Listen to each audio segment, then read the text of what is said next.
Hi, I'm Andrew. Welcome to the Work Unravelled podcast.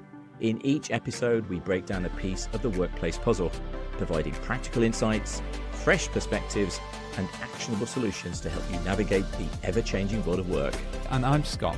Whether you're a leader, a professional, or simply curious about what makes organizations tick, this show offers strategies to think smarter, work better, and lead boldly. Join us as we turn workplace complexity into clarity, one episode at a time. So this week we're going to talk about how work has significantly changed. We're going to unpack the new world of work and talk about why we think the old rules, which some companies are still trying to apply to their workforce, just don't work anymore. The world has changed in so many different ways in terms of technology, hybrid working, how we think about work and how we approach work needs to change to adapt to that as well. Yeah, that's right, Scott. Before we start recording, I think we're just briefly talking about in our experience of work, how different it is. But even though things have changed, which we'll get into in this episode, we perhaps haven't changed how we work. And perhaps more importantly, we haven't changed our mindset to work. And there's been so much change and turmoil and churn in the last maybe 10, 15, 20 years that things are so different now, but we are still operating on the same paradigms. And if you think about just in the last sort of 5 years, can you believe it's actually 5 years since COVID? It was 2020, wasn't it, when it all sort of started? Yeah. 5 years since COVID. But we had COVID, which just turned things upside down. And then we come out of COVID, and then we had that, what they're calling the Great Resignation. Great Resignation. Yeah. And it's where people, I think they went through this really scary experience of COVID, and they were sort of saying to themselves, what am I doing with my life? You know, people really were scared that this was like the end of the world and it was like some sort of zombie apocalypse, you know? And people thought, you know, my life's too short, I can't do this job. So there's this period after COVID where people were changing careers, they were resigning. Within that time frame, since that period of 2022, when we started coming out of COVID, we've now got AI that's churning things up, which we're going to talk about, and then economic uncertainty. We've got Trump's tariffs currently, as we're recording this in July 2025. We've got the EU and the USA, starting this economic trade war. Things are really, really difficult for people. And I think that's what we need to do, is start examining how we work, our approach to work, and offering people some ways and means of coping better, if you like. So in terms of how you see work changing, have you got a sort of a take on this then? What's your take on how, things have changed and the stresses that people feel in work these days? I think one of the biggest things is, of course, COVID and, as you said, the Great Resignation. I think part of that was as well, people had a taste of working from home, getting maybe a bit more of a work-life balance where actually I can now pick my kids up and, depending on, again, the culture of the organization you worked in, some people obviously were struggling with that presenteeism where actually it was worse and they felt, I cannot leave my computer screen to go to the toilet because somebody is going to see my dot has changed color on Teams. But for many people, they were able to strike that balance of flexibility that meant actually I can pick the kids up and I can then come back to work. I can do some work in the evening. And I think for many people, after COVID, when their organization wanted to go back to, well, we're not doing that anymore, that was when, well, screw that. I'm going to go and find another employer that's going to support me. So I think that was part of the shift as well. I think it almost feels like employees stood up for themselves a bit more and thought, I'm not just a slave to the machine. I'm not going to go and sit in my car for 3 hours or 2 hours a day to come in and go into stupid meetings and pointless meetings. So I think there's that aspect has played a part as well in terms of people saying, no, I can do better.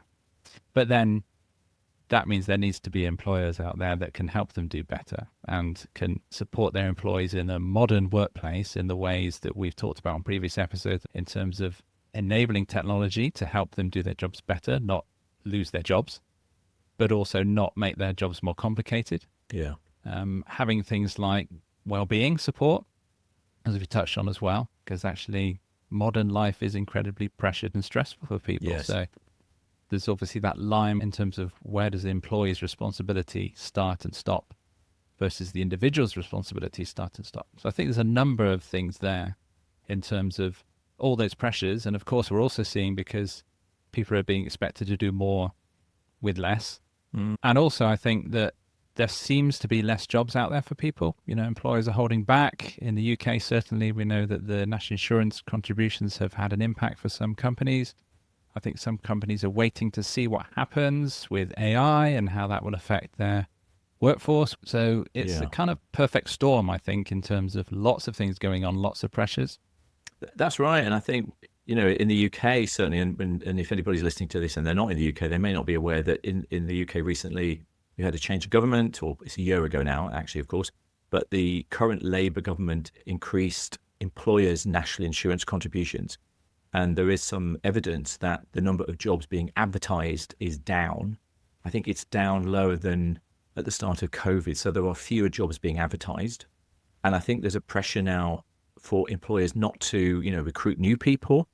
And therefore, people who are in jobs are now increasingly afraid of losing their job. So there's a huge amount of stress that's happened. And I was just reflecting as you were talking about the changes. We often forget how important work is in our lives. It's fundamental to how people live their lives. We spend, depending on your job type, 8 hours a day involved with your job, Monday to Friday. It varies, of course, if you're a nurse or you're, a construction worker, or you're a plumber or you're self-employed. For many people, though, they're spending like 40 hours a week with that job. It's hugely important. But in the last sort of 20 years, we've had everything from the development of the internet and the World Wide Web. I remember, this shows you how old I am, but I remember email coming in. I used to work as a consultant back then. And I talked to companies and they said, well, we've never needed email before, so we don't need email now. And of course, one of the big challenges that people face at the moment is email inboxes that they can't get through. And the point I'm making really is work is so important to us, but it changes in a way that often none of us have any control over. And it's just this constant churn, this constant pressure to do different things, do new things. Social media came in, and in terms of organizations, the way they communicate with their customers was just, now we need to do social media. So I think this pressure, and I was reading about Dropbox, for example. I don't know if you know you probably know the company Dropbox, but if anybody doesn't know the company Dropbox, they're this cloud-based storage service. And they went completely online, completely virtual. They had all their staff. This is before COVID. And there are ways to do things differently. You can have teams that are hybrid and completely virtual. Companies are trying 4-day working weeks. We've talked about this in the past. But really what I would say is we don't, as a society, stop and have a conversation about how do we work. It just sort of happens all at once, doesn't it? It sort of just, everything just hits you like 100 miles an hour. So I suppose there's no surprise that people are super stressed and exhausted by it, I guess. Would you agree? Yeah, and it's like, as we've said, things like lag behind. So it took COVID to significantly change and accelerate digital adoption for, virtual calls, Teams, Zoom. They say that companies mature digitally twice as fast almost as they would have previously. So we rapidly accelerated, and like the rest of things have to catch up with that. So what we're finding ourselves now is the slave to the virtual calls. So employees are sitting on a Teams call or a Zoom call, click a button, they're in another call minutes later, well, it's not seconds later. And then you've got that impact of the context switch. Yes. And again, we've talked before about missing out on that downtime where you used to walk between meeting rooms and you would have a bit of a breather, or you'd have that conversation by the water cooler, all that kind of stuff. I think many companies have struggled to catch up with the way the world is now, and they're still stuck in not quite the dark ages, but the old ways of thinking about work, and almost still stuck in the industrial age. I've helped a lot of companies with digital, and even now there's still a lot of companies playing catch up to that to get to where they should be, let alone the AI stuff that's here now and the stuff that's coming rapidly around the corner. It's interesting you say that. I think there's something about human nature where we're so familiar with something that we don't see it anymore. We become desensitive to anything around us. So, for example, the commute into work, with that idea that psychologically, if you do have a commute, and still, of course, lots of people do drive into work. So not everybody, works from home. Not everybody is all hybrid. But if you have a commute into work, and let's say it's 45 minutes or something, it allows you, as you leave the home, to sort of get ready for work. You start rehearsing what you're going to do at work. You can start planning. And then when you leave work, that shift allows you to sort of switch away from work mode into home mode, or at least ideally. You then go to this hybrid world where you don't have the commute. Now, from an individual perspective, that sounds and feels great because you haven't got that cost, you haven't got that stress of the traffic and getting, late into work. But what you don't realize is you did lose something there. You gained, maybe, but you also lost. And I also think it's the same with organizations. Is in the past, like you said, meetings were very much physical, and they still are. Again, let's be realistic, lots of meetings are still very physical. But if you're now switching from face-to-face to virtual meetings, in the past you could only maybe have one or two a day, let's say, okay, because you had a physical problem of getting from A to B in the building and so on. Now, well, hang on a minute, I can block out 4 meetings in a day, but they're all virtual. And what you then lose is you don't have that opportunity to walk with somebody down the corridor, just have a bit of chat. You don't bump into somebody either literally or metaphorically in the corridor that you haven't seen for a while. So what I'm saying here is technology and change superficially brings apparent benefits. You think, oh, this is going to be better than it was before, but we lose something. And also a lot of this technology, like, we've talked about in previous episodes, there's very much a sort of always on mindset now, isn't there? It's almost like I can have a meeting with you in 30 seconds. If we want to have a meeting, I'll send you an invite, boom, straight into the calendar invite, and off we go. Whereas in the past, you'd say, when are you free? Well, I can't see you until tomorrow afternoon. So I think this multitasking, this always on, this always available is just, it's changed, but not always for the better. It's not always for the best. Don't you think? I think we've gained some things, but at the loss of other things that maybe we didn't realize how important they were. Yeah, I think something will give at the other end. There will always be pros and cons. I always like to say there's no right or wrong. There's always just pros and cons. Yeah. And actually, I'm sure I read that we're actually getting less smart. I'm not going to say stupider, but things that we used to need to retain in our brain, we don't need to anymore. So because we know, I can just Google that. Yes. I can just, or ask AI now for that answer. My brain doesn't need to store that, so I know it's accessible within seconds on my phone. Yes. Have you heard that? Yeah, no. Actually, the research suggests we are now retaining far less information. The simple one, the example anybody older than about 20 would remember is telephone numbers. I used to remember, I could probably reel off about 20 different telephone numbers. My parents, my wife's, works, different telephone numbers at work, and now I can't remember a single one. Because you can't even remember your own sometimes. I can barely remember. I can remember my own because I often have to quote that. You check in at a hotel or something. You have to quote your own over and over and over again. It took me about a year to remember my own number. Did it really? Yeah. But everybody else's, they're in here. So I cannot remember people's telephone numbers. So I think you're right. I think there is definitely a sort of decline in intelligence is very much hotly debated in psychology, what we mean by intelligence. But we're not as switched on or as aware now as we used to be, because we just think, I'll just Google it. Yeah. And of course, AI is going to accelerate that and probably make that worse. We won't remember or know anything. We'll just turn to our AI to tell us everything. It could be a threat to the pub quiz, couldn't it? No one would be able to answer any questions anymore. Oh, I work in higher education, and it's already threatening higher education. I think the point we're making is work has changed in so many ways in such a short amount of time. And what you would ideally have done as an organization, you would have said, let's have a blank sheet of paper here, or a blank screen of pixels, and let's redesign work. Let's redesign it from the ground up. But we haven't. We've kept the same mental models. We've kept the same approach, Monday to Friday, 8 hours, 9 till 5, and then we've just changed everything underneath it. without having that strategic overview of what does work mean now? How do we do work differently? And coming into the future now, we've got AI is going to change it all again. So yeah, I think anybody listening to this, if you feel stressed, if you feel frazzled, if you feel burnt out, it ain't no surprise, really. Do you know what I mean? It's just, why are we surprised that people feel like, oh my goodness, what is going on? Yeah. It's just And exhausting. yeah, and we should get onto AI now because we've mentioned it a couple of times. That is probably the biggest thing on a lot of people's radar. You know, if you spend any time on LinkedIn, there's like AI is going to destroy us all and take over the world and do everybody out of a job. I'm saying that in a tone that sounds like I'm cynical. I'm not, because it is significant and it is rapidly evolving. Yeah.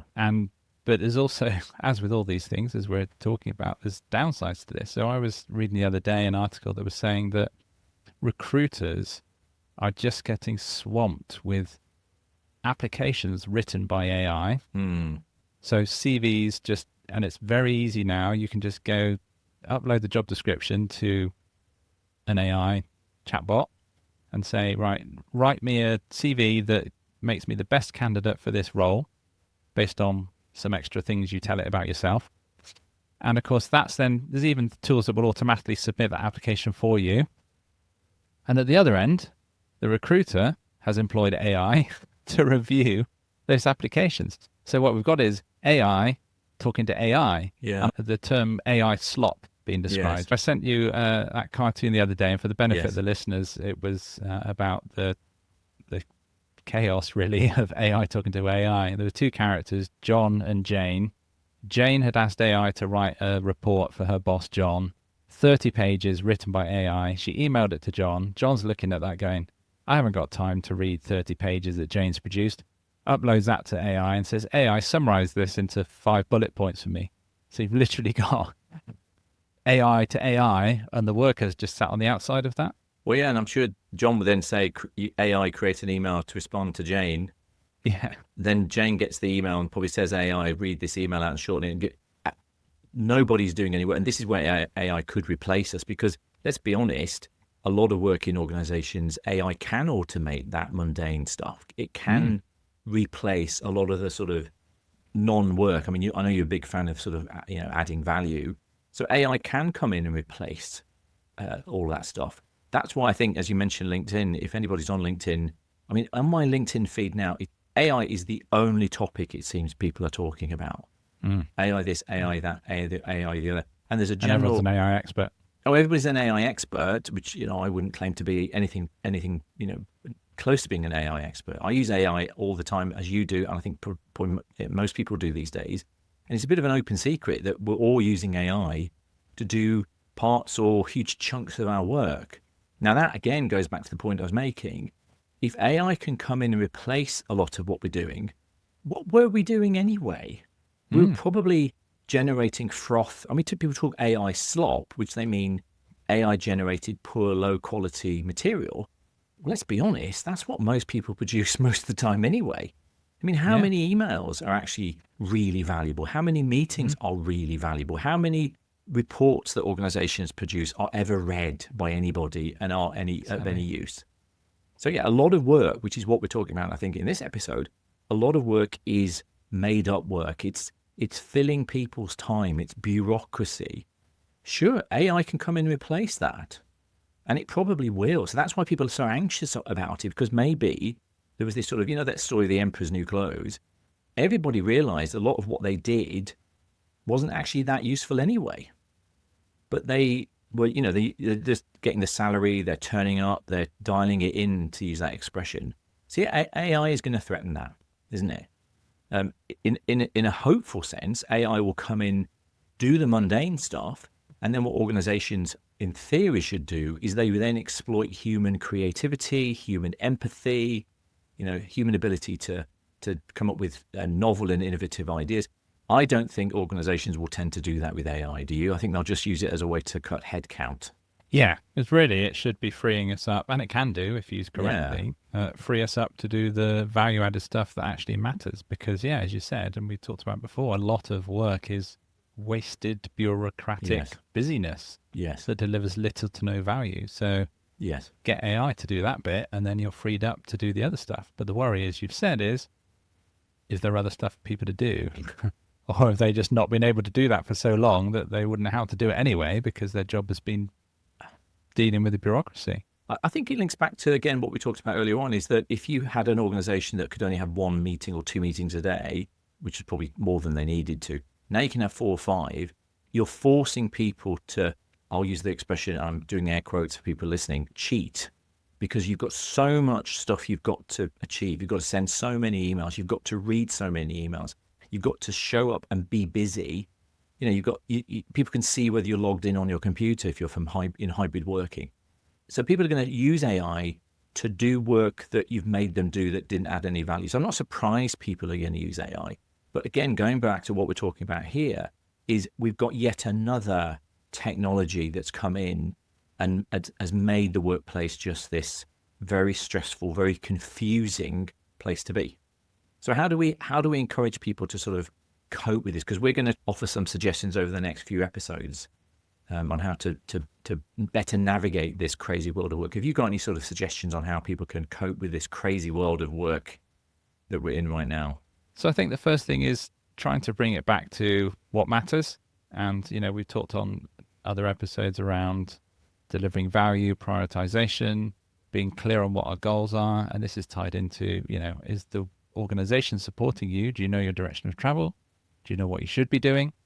And actually, what can digital tools do to help free you up to do the real stuff that matters, the value-added stuff? So as we said, leveraging things like AI, leveraging tools that we've mentioned before, like Trello to organize your work, digitizing your to-do list, get it out of all the various places to try and get some sense, because there is so much going on around us in the workplace that we need to calm the storm that's probably going on in our brains. Yeah. And the only way to do that is to start to get some visibility, start to get some structure, start to get some things organized. That'd be the first thing I'd say, is try and get some clarity first, right? Like slow down. It's what I'm saying in a nutshell. Slow down. Yeah, no, I love that. And I think, as I say, we'll talk about this in later episodes. But what we wanted to do in this one is just to flag up to anybody listening to this. And I think there are two possible types of people listening to this, that things have changed. They've changed really dramatically. They've changed really quickly. Work has not evolved. And the title of this entire podcast series is Work Unravelled. We could probably have called it Work Evolved, because we haven't evolved work. We're using probably 19th century paradigms, 19th century views of the worker who is just a worker bee. They come in and they get told what to do. There's a whole way of working that is different. And what we're going to try and do in the next few episodes is, if you're a leader, is your responsibility is to redesign work to be better fit for the 21st century. As we go into the second 25 years of this century, how do you redesign work if you're a leader? But what we're going to do in the episodes coming up is, if you're an individual, what can you do? And you've mentioned some really great ideas, looking at your task, prioritizing your task. I'm coming at it from a sort of psychological perspective about that sense of control. Everything around you is out of control. The economy, the technology, AI, you cannot control that. So what we need to do as individuals for that resilience is control what we can, which is ourselves. And we'll talk about this in later episodes, about what can you do as an individual to manage that, turmoil that we're all going through. Because the world is crazy. And if anything, it's getting more crazy, isn't it, I think?